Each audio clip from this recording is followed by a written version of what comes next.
waxaa saakasiiskooda uga laabtay xerooyinkan qaxootiga ee dhadhaab qaxooti Soomaaliyeed oo tiradoodu ay gaarayso 312 iyadoo 60 qof oo kamid ah dadkan ay ku laabteen magaalada Muqdisho iyadoo inta kaleetana dadkan ay ku laabteen degmooyinka Baydhabo iyo waliba Kismaayo.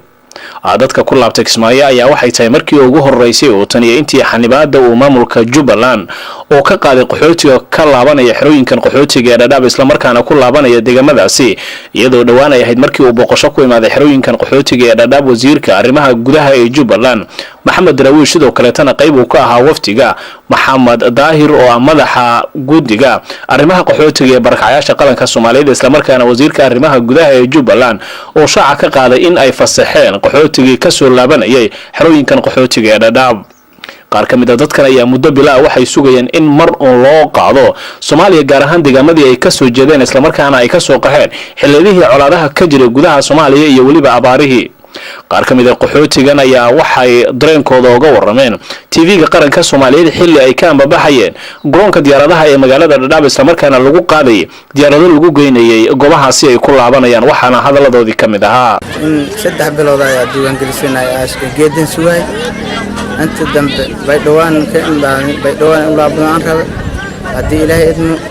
waan maanta hadda waa ku faraxsanahay geedigan hadda inta joogo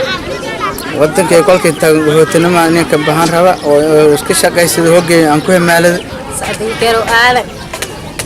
wadankay hooyo inta naga faday wadankay hooyo la xasiniga hootin wal oo meel raay u sidii ana miideen alxamdulillah iyada nidan ka helay akamad intaan wadankay naga faday inta beer wali oo qarasheel isi tagaado wal hoole beerti oo bari ana ka tacbada taasay qorsheysan بس عبد الرحمن اللي يرى إني هذا الإداب يروي إني بشي ما يكوي هنا لما كنت إيكوتي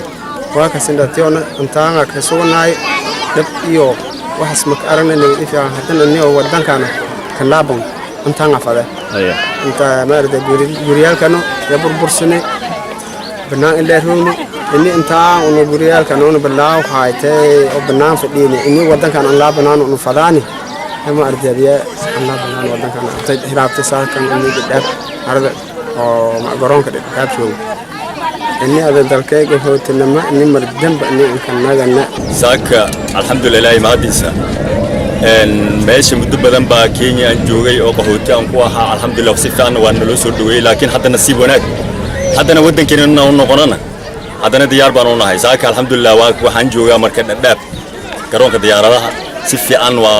wixii lagu tagi lahaa wixina kulli mushaaraad kulli waa diyaar marka si aan u faraxsan baan ku soo wadankii taniyo intii la bilaabay barnaamijkan dib u noqoshada oo ah mid siiska ayaa in ka badan 33 kun oo qaxooti Soomaaliyeed waxay dib ugu laabteen deegaamadii ay ka soo jeedeen iyadoo inta badan qaxootiga ka laabtay xerooyinka ay ku laabteen gobolada Jubbooyinka iyo waliba gobolka Baay walmaha Suudan ayaa waxaa la filayaa qaxooti tiro badan inay ku laabtaan gobolada Jubbooyinka maadaama muddooyinkii u dambeeyay uu hakad ku jiray dadka ka laabanaya xerooyinkan kuna laabanaya gobolada Jubbooyinka. Axmed Nuur Maxamed Cabdullaahi Yagol raadiyaha TV-ga qaranka Soomaaliyeed xeryaha qaxootiga ee Dhadhaab.